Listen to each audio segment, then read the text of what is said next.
Hello বন্ধুরা, সবাই কেমন আছেন? নিশ্চয়ই ভালো আছেন। আজকে নিয়ে চলে এলাম টক মিষ্টি ঝাল একটু চাটনি আচার।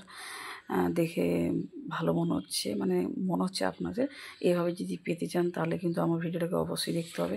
তো দেখে যখন ফেলেছেন একটু দেখে যান আমি কীভাবে বানাচ্ছি। দেখুন, সবাই বানাতে পারে, সবাই রান্নাবান্না করতে কম বেশি পারে, কিন্তু প্রত্যেকের রান্নার ধরনটা একটু আলাদা।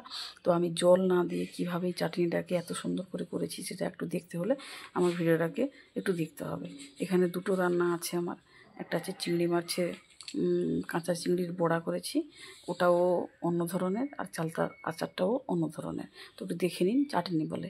তো আমি যেভাবে ধুয়ে টুয়ে জলে দিয়ে লবণ হলুদ দিয়ে ঢেকে সিদ্ধ করে ফেললাম, এইভাবে সিদ্ধ করবেন যাতে এইভাবে বেশি না সিদ্ধ হয়ে বেরিয়ে যায়। জলটাকে ছেঁকে আমি রেখেছি পাশে। এবার শুকনো লঙ্কা, তেজপাতা, 5 ফোড়ন, একটু সামান্য তেল দিয়ে ওকে ভালো করে নাড়াচাড়া করব। জল কিন্তু একদম অ্যাড করবেন না কেউ।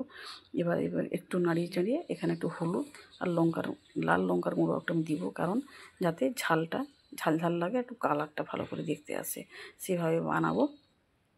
তো এখানে আমি দিয়ে দিলাম। এরপরে একটু নাড়িয়ে চাড়িয়ে এরপরে আমি জল দিব না, এখানে চিনিটাকে অ্যাড করে ফেলবো। যতটা মিষ্টি খাবেন ততটা চিনি দিবেন। এই যে চিনি দিয়েছি, চিনিটাকে 2-4 বার 5 বার নাড়িয়ে চাড়িয়ে একদম লো আঁচে ঢাকা দিয়ে রেখে দাও। কিছু করতে হবে না, টোটালি রেখে দিবে ঢাকা দিয়ে, ওকে একদম নাড়াবে না। ব্যাস, ও চিনি গলে যাক, একদম আঠালো মতন হয়ে যাবে। দেখতে পাচ্ছেন পুরো চালতার ভিতরে চিনিটা ঢুকে গেল, একদম রসালো মতন হয়ে গেল। যখন খাবেন না তখন বুঝতে পারবেন কি বানিয়েছেন।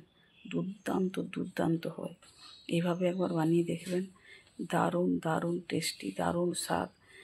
খাবিয়ে যখন দেখবেন না, সবাই কিন্তু বাহবা দিবে, আঙুল চেটে চেটে খাবে, আমি বললাম। এরপরে চলে এলাম চিংড়ি মাছের বড়া। তো চিংড়ি মাছটা দেখতে পাচ্ছেন একটু আগের দিনেরটা বলে একটু কালো কালো হয়ে গেছে, তার জন্য একটু আঁশটে ভাব থাকে। তো ওটার জন্য আমি কী করলাম না, লবণ দিয়ে একটু পাতিলেবুর রস দিয়ে ওকে আমি একটু রেখে দিলাম।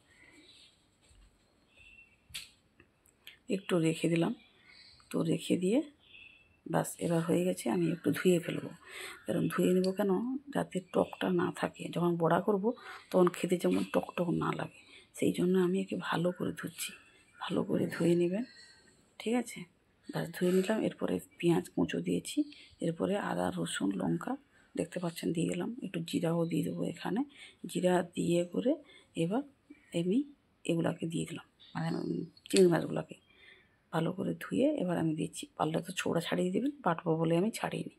বাস, এগুলা সব পেস্ট করবো একসঙ্গে। লবণ দিতে ভুলবেন না, লবণ দিবেন।